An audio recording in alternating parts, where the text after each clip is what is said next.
How to buy your first or next rental property with none of your own money. Have you been wanting to buy rental properties, but you just don't have a lot of extra cash laying around? I know that was the position I was in back when I started a few years ago, but I was able to overcome it, build this large portfolio worth millions of dollars, and it's completely changed our lives. And today, I'm going to show you exactly how I did it without having to use our own money. Let's go.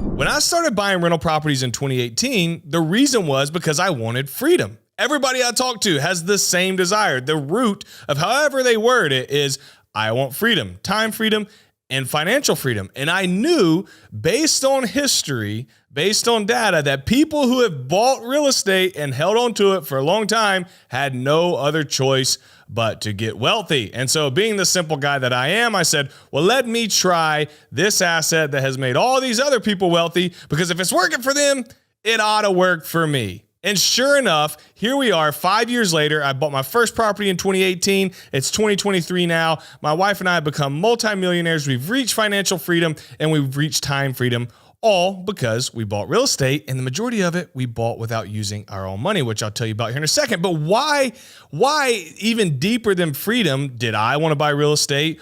Or do other people want to buy real estate? Like, what are the actual nuts and bolts outside of just we want to achieve freedom? Well, I think there's 6 pillars of real estate that, when combined, is the greatest concoction known to man and ultimately leads to that desired outcome of freedom. Pillar number 1 is leverage, which we're going to talk a lot about in this video, is we can buy this very expensive asset with little to no of our own money. That is almost impossible in every other asset class. But within real estate, we are able to leverage that, which is only going to increase our returns. Second, we have what's called forced appreciation. It's just a fancy word for we can rehab a house, make it look pretty, and it's instantly worth more. Third is we're going to have traditional appreciation, which just means over time, based on data, based on history, that property values are going to go up over time. Next, we have what everybody likes, cash flow, baby. Cash flow. That's what's going to be paying you every month. You buy these properties, your tenants are paying down your rent, and you are getting cash flow in your pocket. That's going to be what's left over after all your mortgage and expenses are paid. You get to hold on to that. Next is you're going to have what we call tenant pay down. So the tenants are going to be paying down the debt on your loan for you. So we've leveraged, we've used somebody else's money to buy this property, and now we have tenants in place and they're actually going to pay off that debt for us. It's amazing. And then all the while, the last pillar, number 6, all while all this other stuff is going on, we're getting the appreciation, we're getting the forced appreciation, we're getting the cash flow. We also get tax benefits. And there are so many tax benefits that come with owning real estate, such as depreciation, write-offs. You can do things like 1031 exchanges, all different types of opportunities of taxes with real estate. And so when you look at everything that it offers and you start applying it into your life, you really have no other choice, like I said earlier, to become wealthy, because it is just this huge concoction of these benefits working together in your favor. And as you own these properties over time and they work together longer and longer and longer and they compound, next thing you know, you look back and you say, wow, I started this journey just a few years ago and now I'm a multimillionaire. How did that happen? Well, it happened because you said yes. You took the step, you went and bought the property, and you let time do its thing. But a lot of people struggle and run into the roadblock of, I don't have enough money to put a down payment, a traditional down payment of 20% on a real estate deal.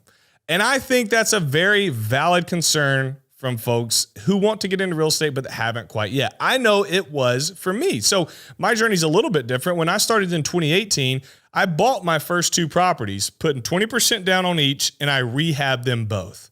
By the time I got done with both of those properties, every dime I had saved up was around $50,000. After putting the down payment on both of those properties and rehabbing them, my money was gone. Now, I had 2 properties, 2 rental properties, super excited about that, but I wanted to scale because I knew the more properties that I could add to my portfolio and let it sit over time, it was only going to expedite my journey to wealth. And so this is where I hit a crossroads and said, I have to find a way to buy properties without using my own funds. Because if I keep waiting to use my own funds, I'm only going to be able to buy 1, maybe 2 properties a year. And that's just not going to cut it. And so this is where I learned the power of using what we call other people's money, or OPM. And the way that we're going to use other people's money is 2 different ways. You're going to do it through what we call private lenders, and we can do it through what's called hard money lenders. And so private lenders, I want you to think of somebody in your network that is wealthy or that is well off. They don't have to be super rich, but they've done a good job. They've stayed out of bad debt. They've got a good savings in place. They've got money in the stock market. Maybe they have money in a 401k. It's somebody that you know has got their finances buttoned up, and they like to make money in smart, conservative ways. These can be your friends, your family, your coworkers. It can be other investors that you meet. It doesn't matter. It's just, when we say other people's money in the private lender space, it's just people that you meet in your network who are willing to lend to you. And I know it may seem foreign to you right now, and you think, I don't have anybody off top of mind that I can do that. That's okay. You don't have to know them today, but you have, I guarantee you, everybody listening to this has somebody in their network, whether immediate or whether you'd have to chase your network down, that has somebody who would lend you money to do your real estate deals. I actually put a guide together. It's completely free. I think it's 20 or 21 pages. It's called My Private Lender Guide. I'm going to put a link to it in these show notes to make sure you guys can access that. It'll tell you all about finding private lenders, how to go about it, how to have those conversations with them so that you can get those folks in your corner. Second, we can use what's called hard money lending. So private lending are going to be those people who are in your network, right? Your friends, family, coworkers, like people that you know, they don't lend for a living. Well, then hard money lenders are going to be lenders that do what we call bridge loans, short-term loans to allow you to buy properties, and they do it for a living. And just hang with me. All this is going to come together. I'm going to tell you the strategy to use when talking about private and hard money lenders. I just want to give you the backstory. So hard money lenders, they lend for a living. And so oftentimes they will loan 90% of purchase and rehab on a property. And so then we only have to come up with 10% to get to the closing table. Well, where do you think we get that 10% from? If we don't want to use our money, or we don't have that money, we go to private lenders and get them to fund the 10% needed to get to the closing table. So then our hard money lenders, who do this for a living, they lend all the time, and they lend based on how the property is going to perform, will then lend us the remaining 90%, but not just 90% of the purchase we need, but also any rehab we need. Hey guys, when you're just starting out as a real estate investor, finding deals is the most important thing you can do. But unfortunately, it can also be your biggest hurdle. And let me tell you, it gets even harder when your business grows and you don't have a lot of time to look for properties and evaluate deals like you did on the front end. That's why you need to work with New Western. New Western has properties ready for rehab on their marketplace today. That means you skip the hours of research, driving neighborhoods, or calling agents. And instead, you get to start with a ready-made property. You can rehab and flip it, or rehab it and burr it and hold it as a rental. So why is New Western good at what they do? Well, they buy and sell a property every 13 minutes. They work exclusively with investors and value-add properties, and that's all they do. They're licensed agents, they have a network of lenders, and they'll help you grow your business. So if you're ready to jumpstart your next project, visit newwestern.com, join their marketplace, and access the largest private source of rehab properties in the nation. I mentioned when you work with private money lenders and hard money lenders, I said the word bridge loan. That's right. When you're working with these folks, whether it be somebody in your network or whether it be a hard money lender, they're usually only going to loan you out this money to buy this property and potentially rehab it for 365 days. Over the course of that 365 days, you're going to pay interest-only payments every month for however long you have the loan out. So you don't have to keep the loan out for a year. If you get your project done in 3 to 4 months and you pay them back, well, then you're done. Okay, but every month that you have their money in your pocket using it, they're going to charge you interest. And when we look at private or hard money lending, you're going to pay somewhere between 8 to 15% interest every month. The beautiful thing is we pay interest-only payments. It's a pay-to-play.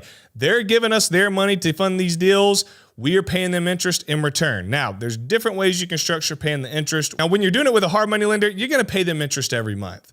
But a lot of times with private money lenders, I will set it up to where I accrue interest, so I don't pay them monthly, and then I only have to pay them their interest back at the end of my project after I have either sold my property or refinanced it. So let's talk about that, because you're probably thinking, all right, these people are loaning me this money at high interest for a year.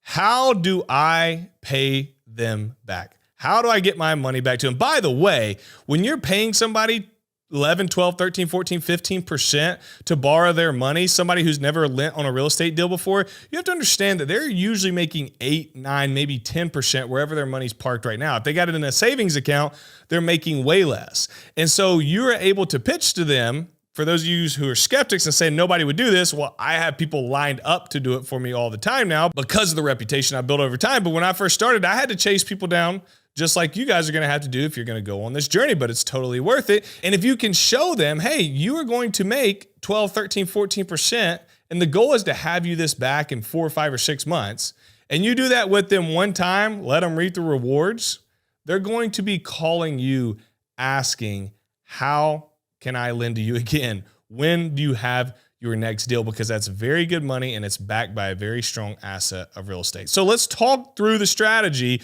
of how do we deploy their money and then how do we pay them back, but keep our rental property. That seems crazy.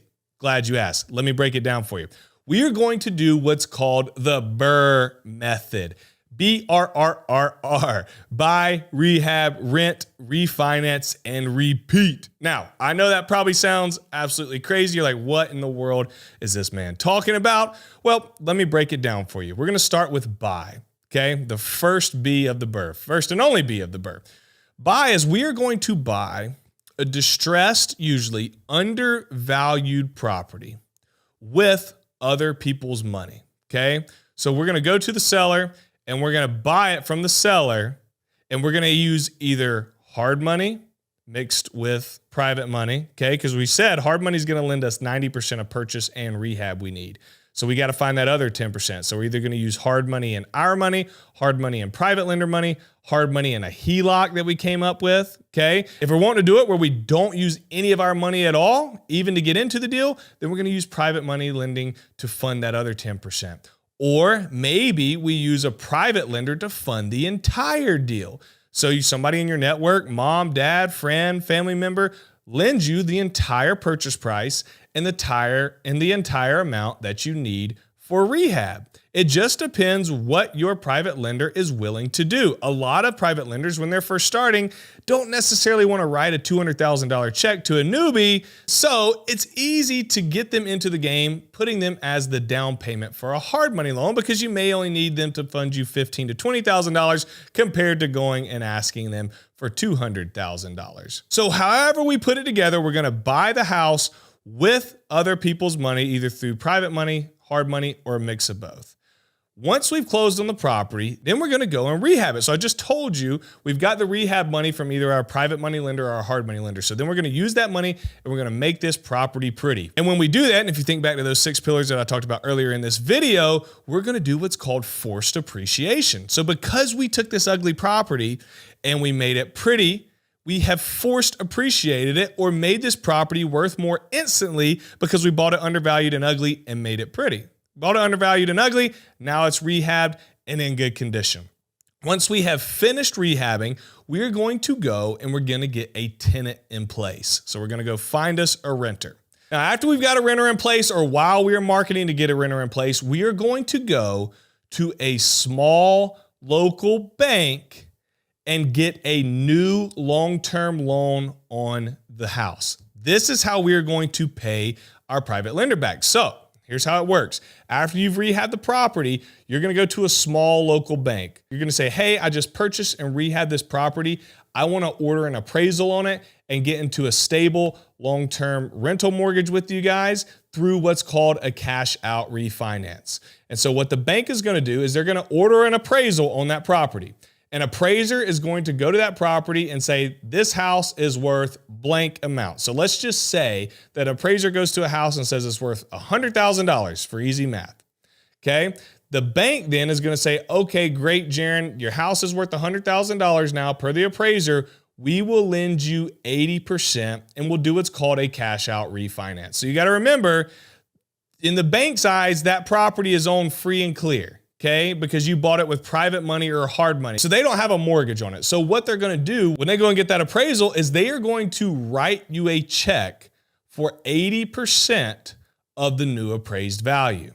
Okay, so in our scenario, the new appraised value is 100,000. The bank's gonna write you a check for 80. You're gonna deposit that into your bank account, and then you're going to go and pay back your hard money lender and or your private money lender. They have all their money back plus any fees.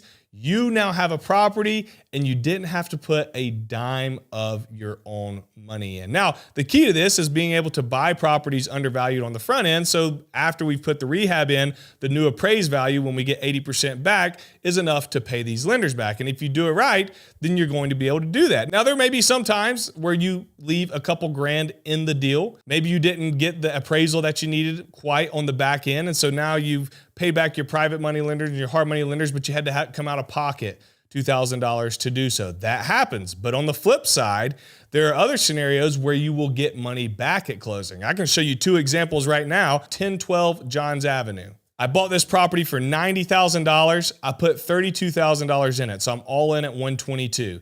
After the rehab, I went to my small local bank. They ordered an appraisal. It appraised for $170,000. So they wrote me a check for 80% of that, which was $136,000. So I was all in at $122,000. Bank wrote me a check for $136,000. After my fees to my private lender, I owed them $125,000. So I got a check for $136,000 from the bank. I owe my private lender $125,000, pay them back, and I still had $11,000 left over in my pocket. I did this another time, not as quite on a grander scale of $11,000, but with 622 Cary Street. Me and a partner bought this property, did the Bur Method, and at the end of closing, we got $2,000 back. And you're saying, why? Well, because the appraisal came back so high that it gave us enough money on the cash out refinance to not only be able to pay back our private money lenders and hard money lenders, but also give us extra cash to put into our pocket. Now, you may not do that on every deal because you need to make sure if you're going to pull that much money out, the rents need to be able to keep up to make sure the mortgage is being covered and you're making cash flow. But you guys get the point. This strategy has literally taken me and my family from broke in 2018 worth negative $10,000 to multimillionaires, and a couple with 4 kids under 6 years old who live in the middle of nowhere, South Carolina, to complete financial and time freedom. It works. It's been tried and tested. I personally have repeated it over and over and over again. I teach hundreds of students literally every day on how to do this, and they are repeating it over and over and over again. It is a wealth builder. And you may think, man, this just seems so hard to get a lender in my corner. I know that things that are new can seem daunting and seem out of reach. I'm telling you that it's not. Money is plentiful. It is a resource that obviously can deplete, but there's so much of it around. And so the key to all of this is being able to find good deals. If you learn how to find good deals, the money will come pouring in. I'm telling you, I had to search and search and search for my first private lender. Now, when I have deals, I have them lining up and I have to choose which one I want to use because you build that trust over time. And I'm telling you, if I can do it, you can do it too. And I believe in you, I have faith in you, and I'm excited to hear about your journey. And if you guys want help doing this, you want to join a community, you want myself and our team in your corner, let me know. I would love to help you guys out. We got an entire community where we teach people how to do this, plus every other strategy to buy residential real estate with the goal of getting our students to financial freedom. There's a link below to set up a call with myself or our team to talk about the Rental Academy. Would absolutely love to talk to you to see where you're at in your journey, to see if we can help you guys and take you to that next step and ultimately help you create the life of your dreams. If you thought this video was helpful, I'm gonna have lots more coming out that's gonna teach you everything you need to know about investing in real estate. And so if you subscribe, it'll notify you when I release a new video. Also, check one of these videos out that we already have. They are there for your value and to help you on your real estate journey. I'm excited for you guys. Go crush it and start buying real estate using other people's money.